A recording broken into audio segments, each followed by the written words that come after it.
Kawhi Leonard had a moment for the ages, but the Greek Freaks rested and ready. Tim Legler tells us the X factor in their Beast Coast matchup. CJ McCollum's stunning performance dunks the Nuggets in Game 7, but can his Blazers take advantage of a Durant-less Dubs team in the conference finals?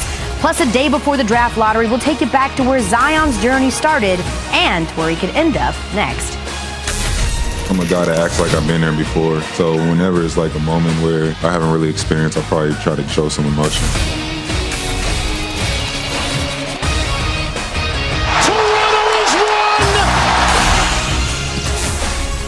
That face, yes, right? Yes. That's me winning almost anything. Hi, it's us, Elle Duncan and Jay Harris, hanging out with you here on SportsCenter. The Cavs have a brand new coach, and we've got more on John Beilein's decision to head to the NBA at this season of his life. I like that. We're going to begin with Kawhi's game winner. The moment is amazing in any language. Gran último cuarto de Butler y ahí está Kawhi Leonard, lo van a buscar entre dos, tiene tiempo, a ver, se levanta, ¡no! ¡Sí! ¡Triple! ¡Triple! ¡Fantástico! Se agarran la cabeza, se abrazan, festejan. Un segundo, Kawhi!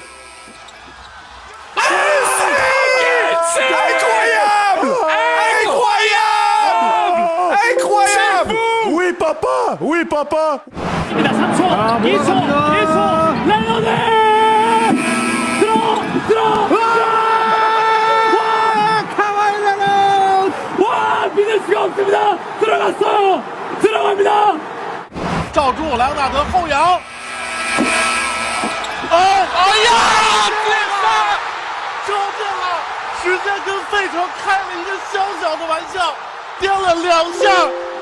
Hacia Kawhi. Va Kawhi por el triunfo. Ahí viene el tiro. ¡Cayó! En el tercer bote de la suerte. El gran disparo. Azuquita. Azuquita. Told you it was good. Not the first time we've seen a playoff series end on a final shot. In 1989, Michael Jordan's famous shot over Craig Igalo, clinching the series for the Bulls over the Cavaliers. Then 2014, Damian Lillard's three-pointer at the buzzer, eliminating the Rockets from the playoffs in Game 6 of their first-round series. And Lillard wasn't done. Just last month, he drilled the game-winning 37-foot three-pointer as time expired over Paul George to send the Thunder packing. That was a good shot, Paul. He also dropped 50 in that one. And once again, back to last night, Kawhi Leonard breaking the hearts of Sixers fans everywhere with a shot to send the Raptors to the Eastern Conference Finals. And a little emotion from Kawhi. I'm a guy that acts like I've been there before, so probably the last time you probably see me scream is like when we won. So whenever it's like a moment where I haven't really experienced, I'll probably try to give some emotion, show some emotion, and let it just come out. It was crazy. Like I'm just there watching it, and I'm like, so like a lot of emotion going on, but you know, definitely a great moment to be a part of. Sometimes it takes a little bit of luck. You know, that bounce. I don't know. It bounced weird, back and forth. You know, sometimes it takes a little bit of luck. One of the moments where it's like a real life game winner, Game 7. Like counted down when you back home, and everyone was celebrating like that. It was a pretty awesome moment. Yeah, it was. You just mentioned the picture at the end. Oh, so good. Just, right? Like, it just encapsulated everything. Like, he's squatting and Bede's looking. There's a random dude in a suit looking. Like, it was incredible. I love the Jurassic Park. Yes. all those people. And then 10,000 people jumping up at the same time. I thought that was the coolest shot of the whole thing. Tim Legler here on SportsCenter. Where does that shot rank for you on the list of the greatest game winners of all time? Now that I've had a little time to think about it, okay. It's got to go to the top of the list for me.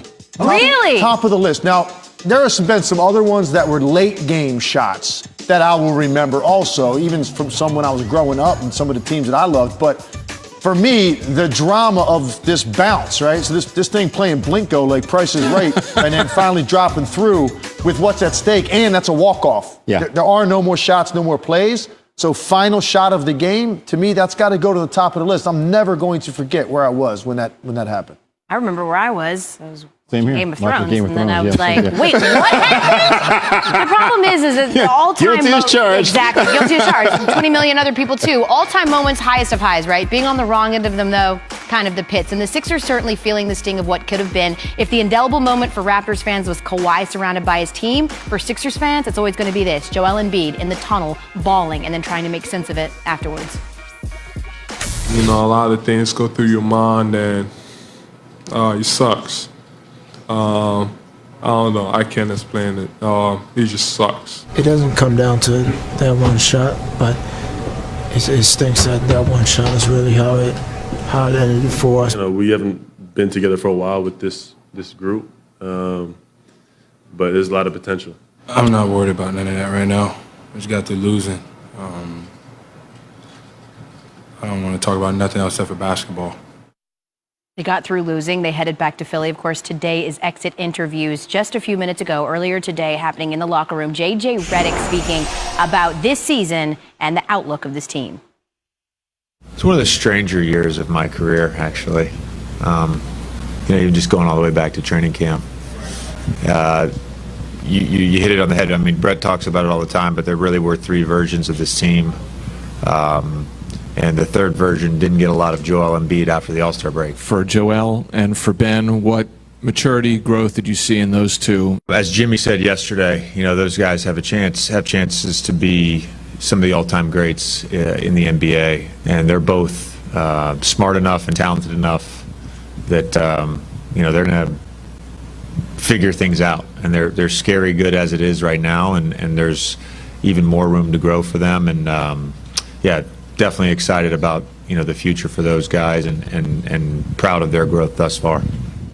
I don't know if you guys have heard this before, but the Sixers have been involved in a process for the last few years. Something about that. Something about that. Since 2013, they've drafted 7 players in the lottery, and they have just 2 playoff series wins to show for it. So let's bring Tim Legler back in. I mean, what do they need to do for this team in the future? Man, a lot of things, I think. For me, a lot of it involves those top 2 guys. Mm-hmm. The growth and evolution of Joel Embiid and Ben Simmons. For Joel Embiid, for me, it's a conditioning thing. I think he gets fatigued more than any other star player in the NBA. So he has to address that. He has to be available, and he has to be a guy they can count on when it matters most. He did not have a good series against the Toronto Raptors.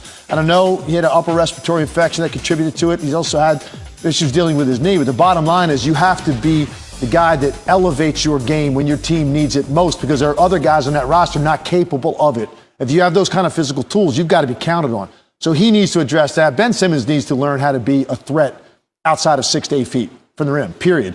If you're a point guard, primary ball handler in this league, look around the league and look at what that position looks like. Those are guys that can score from anywhere on the floor because they've got the ball more than anybody else. Critical. So I think Ben Simmons has to evolve as a player. I'd like to see him keep the roster as intact as possible, particularly that top 6-7 guys. That means some decisions on Tobias Harris, Jimmy Butler, J.J. Redick, three key starters. I'd love to see this team come back, add to their bench, and have guys on your bench that you feel like you can play in the postseason.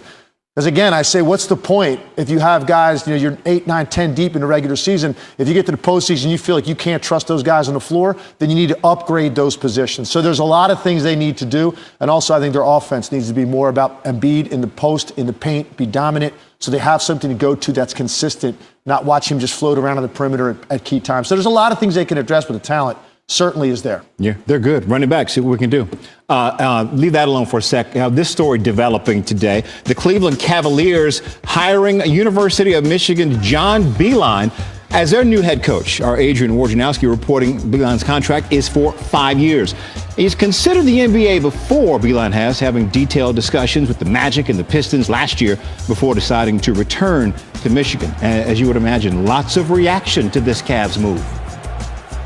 This is a place that wants to support him. They want to put, some veteran NBA assistants around him. He's 66 years old. This will be a significant leap for him. John Beilein's whole career has been developing young players. I don't know if he'll connect with these guys the same way a younger assistant would have, and I'm sure his staff will they may try to hire some of the guys they just interviewed for Beilein's staff, kind of what the Lakers are trying to do with Jason Kidd. But they're really going to be focusing on development, specifically Colin Sexton. John's a terrific coach, and When you look at the situation that they have a young team and they're rebuilding. So it'll take John probably a couple of years to learn the NBA in terms of the tendencies of the players, tendencies of the teams. But he is a great teacher. I think he'll learn that this team is going to go through growing steps. So I think it's a terrific hire for Cleveland. What is it about Cleveland that is interesting right now? LeBron's not there any longer. Why do I care who the coach of the Cleveland, other than the news? Say something. What does it matter? Something. I think he's him. right. What am I supposed to say? You didn't act that way. I'm more interested in the Michigan side. You don't have to look at Greeny like that and act like I'm. You know I'm right. What? Interesting. Beeline, at 66 years old, will likely be the oldest first-time head coach in NBA history. He came to Michigan in 2007 from West Virginia, made 9 NCAA tournament appearances, including 2 national title game appearances with the Wolverines. Since 2013, he's won 18 tournament games, tied for the most by a Division I coach in that span. Legs, I personally think that everything is better with a little extra seasoning, but I mean, this is, he's 66. Like, what did you think of the move? Well, first of all, I think the guy's brilliant. I mean, I think he's one of the best college coaches out there, but this is not college basketball. And I think at this stage of your career, my biggest question when I first heard his name was, why do you want the Cleveland Cavaliers job? I look at that roster, it's not attractive. Kevin Love is the one guy you got locked up from some serious money. Kevin Love is a really good NBA player. Kevin Love is not the same guy that he was at the early years in Minnesota. Look at the rest of the roster, and you're not going to attract big-time free agents in Cleveland. You do have a young point guard that he probably recruited. Yep. Which is the one thing about the NBA. These guys are so young in the lottery now. He's going to get a guy that he probably recruited. Great, and player development's his thing. That's not the same thing in the NBA. It's a lot harder to develop players once they get there. A lot of guys think they're finished products. That is a hard thing to pull off. The question is, why? For him, not for the Cavs. Does it become more enticing if Zion Williamson goes to Cleveland because they are in on the Zion sweepstakes? Possibly. I mean, I don't think it's a money grab. He's making good money at Michigan. I get why they'd want him. At least it's a fresh name. This isn't Google recently fired NBA head coaches. Well, if you're like Green and you want to know what's up with Michigan, Seth Greenberg's joining us later to talk about that, so stay tuned. Tim Legler, thank you very much. Coming up on SportsCenter, 4 teams left in the NBA playoffs. 14 teams, including the Cavs, have a shot at Zion. We look at some potential landing spots for the Phenom. Plus, we're going to break down the MVP matchup between Kawhi and Giannis and why the Bucks could be the one team that can slow down the claw.